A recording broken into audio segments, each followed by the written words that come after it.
I am slow. Since I was young, it's something that I've known about myself. I'm a slow reader, slow writer, slow reactor, you name it. My dad even dragged me to the doctor when I was in 4th grade to see if there was anything wrong with my slow reading and writing abilities, and their diagnosis was essentially, yeah, he's pretty slow.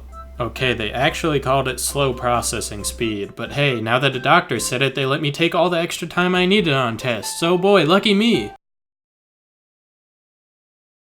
And it's something I've always been okay with. Like, some people take longer than others, I just like to take my time with things and make sure I'm being thorough, who cares? But in kind of an odd way, I've seen this slow piece of me manifest itself in lots of the simple things I enjoy in life, like playing video games or watching YouTube. Now, you might think that it's hard to be slow at watching YouTube. I mean, this isn't a mentally strenuous activity. They tell you how long it should take right there. How can you spend 5 minutes watching a 1-minute video? Well, fuck you, I'll watch Garfield for however long I want. But seriously, I already watch too much YouTube, and sometimes I spend an unhealthy amount of time just pausing videos or rewinding 5 seconds just so I can hear every word that's said and catch every detail and frame, because I want to get the full experience, no matter what. And oftentimes I'll find myself just pausing a video to think about what was just said, thinking about things like whether I agree or disagree, how I would phrase my opinion on it, and then oh shit, it's been 10 minutes and I've still got to finish the video. Recently, I even decided to watch this 45-minute long coming out video that one of my longtime favorite YouTubers made, and I was fully aware that it would take me longer than 45 minutes to watch. But I had nothing else to do, so I laid down, started up the video, and was enjoying hearing everything he had to say. Then, with about 5 minutes remaining in the video, I pause it, take a quick look at the time, and 1 hour and 45 minutes later, what the fuck? That sounds completely absurd, even to me, and I obviously know that if I were to watch videos this way with other people, it would probably annoy the shit out of them. So I try to avoid rewinding over and over again when I'm watching with friends, but if I'm just laying in bed watching some YouTube on my phone, I'm content watching this way.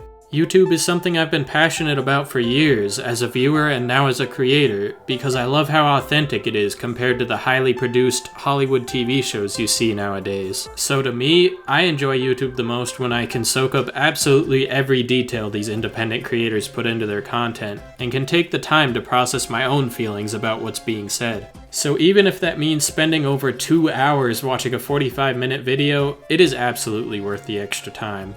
But this isn't the only way I've been affected by my own slowness. It shows itself all the time, like editing a video? Slow. Washing the dishes? Slow. Running a mile? Well, that doesn't really have anything to do with this. That's more of a physical thing unrelated to your mental processing speed, and you should really get in shape. But still slow.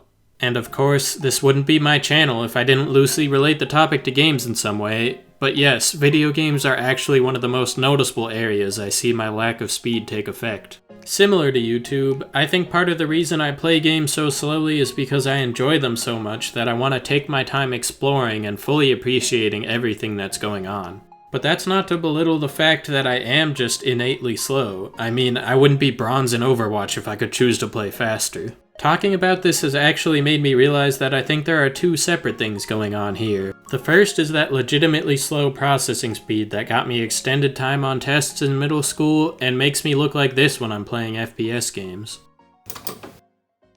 This is the aspect that gives me actual slow reactions and makes me stop to think about what I'm hearing, whether it's in a video or a game. And this combines with the second aspect of this whole thing, which is a genuine passion for entertainment that makes me want to fully immerse myself in every game I play and video I watch. That's the aspect that makes me interact with every virtual character for as long as I possibly can, and the one that makes me rewind 5 seconds so I can appreciate that quick joke in a Scott the Woz video. Jesus man, who in their right mind said, Burgundy? This whole topic has been kind of a weird thing for me to talk about, to be honest. It's something I've never really discussed with my friends, and I honestly found it difficult to write this video in a way that sounded a little more lighthearted and not like I wanted your pity for taking 10 hours to beat Celeste. But it was important to me to keep this video sounding more upbeat because I have never once felt like slow processing speed has held me back in any way. Sure, it may take me longer to read a book or watch a video, but that has never had any negative effect on my life, aside from spending more time doing homework. I'm sure there are tons of people like me who spend a long time doing simple things, and whether that's because they love what they're doing or because they mentally cannot go any faster, or maybe some of both, that's completely okay. You may be speedrunning your way through life, or you might be enjoying things at a more laid-back, slow pace. But through it all, we're all just humans trying to make the best of what we've got. Anyway, that's why I was going 15 and a 65, officer. Sir, please step out of the car.